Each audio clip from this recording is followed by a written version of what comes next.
il pleut donc tu ne peux pas rentrer chez toi, donc un pote qui est dans la même situation que toi et tout ça, vous voyez un hôtel à proximité donc vous dites allons nous abriter à l'hôtel. Mais ça là c'est un peu douteux quand même. Hello, alors dans cette vidéo j'ai envie de vous parler d'un drama japonais que j'ai trouvé plutôt drôle en fait. C'est pas plutôt, je l'ai trouvé très drôle. J'ai rigolé comme pas possible quand je le regardais. Et honnêtement c'est un drama que je vous recommande chaudement. C'est un drama qui a 2 saisons actuellement. Il fait je crois à chaque fois, il fait 5 ou 6 épisodes de 30 minutes. En fait c'est plutôt court. Et il s'appelle, le titre est long donc je vais vous le lire là. Zettai BL Ninaru Sekai versus Zettai BL Ninarita Kunai. Et honnêtement, si je dois lui donner une note sur une échelle de 1 à 10, je crois que je donnerais volontiers un 8,5 sur 10 parce que c'est tordant en fait. C'est hyper tordant ce drama. Sérieux. Alors l'histoire en fait est celle d'un jeune homme qui un jour réalise quand même que tous ceux qui sont dans son entourage en fait se retrouvent dans des romances BL de manière systématique. Et lui, il a l'impression que en fait, il n'est au cœur de rien du tout. Donc il en conclut qu'il a un extra dans un monde de BL parce que tout ce qui se passe autour de lui, tout ce qu'il voit, c'est des gens, c'est des garçons, des boys qui se mettent en love quoi, qui se mettent en couple à chaque fois. Du coup, il en vient à la conclusion qu'il est dans un monde de BL, qu'il a un extra et vu qu'il a un extra, il n'a pas forcément de romance qui va lui venir, mais on ne sait jamais. Donc il aimerait plutôt faire attention à ne pas tomber dans des romances bateau. Du coup, notre mec, il va se renseigner, il va faire des recherches sur c'est quoi le BL, c'est quoi les codes du BL, c'est quoi les clichés du BL, qu'est-ce qui fait qu'on tombe dans une romance BL. Il va se renseigner comme il peut, histoire de faire tout pour ne pas tomber dans une romance BL. Donc c'est lui versus le monde dans lequel il est en fait, un monde de BL. Et comment vous dire, dans tout ce que j'ai aimé, sincèrement ce que j'ai aimé, c'est le côté tordant de ce drama. Il est tordant, l'humour est douteux, l'humour est tellement douteux, je vous jure que l'humour est trop douteux en fait. Quand on suit notre personnage principal et qu'il nous raconte son parcours, comment est-ce qu'il en est arrivé à réaliser qu'on est peut-être dans un monde de BL, la manière dont il vous raconte l'histoire, vous êtes par terre en fait. Vous êtes par terre parce que vous dites mais il est malade ces gars. Et il vous explique pourquoi il veut pas être personnage principal non plus, hein, ni secondaire, que le côté extra lui va trop bien, il est dans le noir et tout lui va bien, tout va bien tel que c'est actuellement. Et du coup, ce qui est intéressant, c'est qu'on va vous montrer son entourage. On va vous montrer comment les couples se font, les couples de BL se font avec des clichés bien entendu, de personnes qui se croisent, leurs regards se croisent à un moment donné et puis là c'est l'amour fou, ils vont plus se lâcher, genre tu tombes et puis quelqu'un essaie de t'attraper avant que tu ne tombes par terre, tu glisses et on t'attrape avant que tu ne tombes par terre, vous regardez droit dans les yeux et puis c'est l'amour, il pleut donc tu ne peux pas rentrer chez toi donc un pote qui est dans la même situation que toi et tout ça, vous voyez un hôtel à proximité donc vous dites allons nous abriter à l'hôtel. Mais ça là c'est un peu douteux quand même. Je ne ferais pas ça avec un ami personnellement, mais bon je prendrais un taxi, je sais pas, ou j'attendrai que la pluie cesse, je sais pas, quelque chose du genre. Mais du coup il y a plein de situations cocasses comme ça en fait qui se passent dans sa vie de tous les jours. Et honnêtement c'est tordant de le voir essayer d'échapper à des situations qui essaient de se présenter à lui, même si ce n'est pas forcément des situations qui lui sont destinées, mais vu qu'il a déjà tous les scénarios en tête en fait, il te switch ça très vite.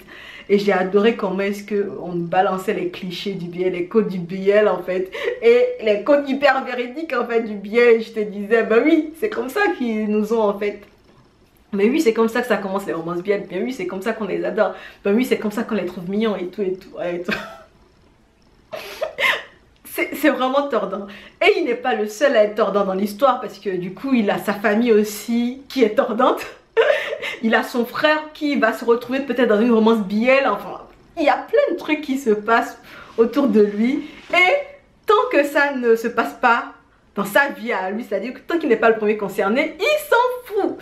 Au lieu de sauver son frère de la situation BL, même si je ne pense pas que ça le dérange que son frère soit dans une relation BL, en fait, il regarde de loin et il se fout de lui. Et on est tout le temps dans des situations dans le genre, en fait, des situations tordantes. Au-delà de ça, en fait, donc on va le suivre tous les jours, on va le suivre dans chaque épisode, essayant de contrecarrer les plans du monde du BL pour qu'ils se mettent en relation. Et bien entendu, à un moment donné, en fait, il va tomber sur quelqu'un va croiser plus souvent que les autres, plus souvent que d'habitude en fait. Donc il va se dire, ah, voilà encore le monde du BL qui essaie de m'avoir. Donc il va essayer de faire tout pour ne pas vraiment rencontrer cette personne-là, pour l'éviter, pour éviter des interactions avec cette personne-là, de peur qu'il déclenche un scénario BL et qu'il se retrouve pris au piège dans une romance BL. Et honnêtement, c'est trop mignon à voir parce que le personnage qui lui fait face est quelqu'un de très mignon. Et du coup, il a du mal. Il a du mal, le pauvre. Il galère. Et toute cette bonne résolution. Honnêtement, toutes ces bonnes résolutions, tous les coups fourrés qu'il voit venir, parfois, il veut les éviter. Mais en fait, ça empire et rend le lien entre lui et la personne en question plus tangible en fait. C'était comme si le scénario de base qu'il voulait éviter est celui pour lequel il a participé finalement. Et honnêtement, voilà, j'ai rigolé comme pas possible. Il y a aussi l'opening que j'ai trouvé tordant en fait. L'opening, dans l'opening, ils font une chanson honnêtement et ils sont déguisés. Pour chaque saison, il y a un opening différent. Et chacun des openings est vraiment tordant. Tordant à souhait. Honnêtement, les costumes, les paroles des chansons, de ce qu'ils racontent, tu es là, je te dis, mais les gars, on sent que vous vous êtes lâchés un peu sur ce drama. Que vous vous êtes lâchés.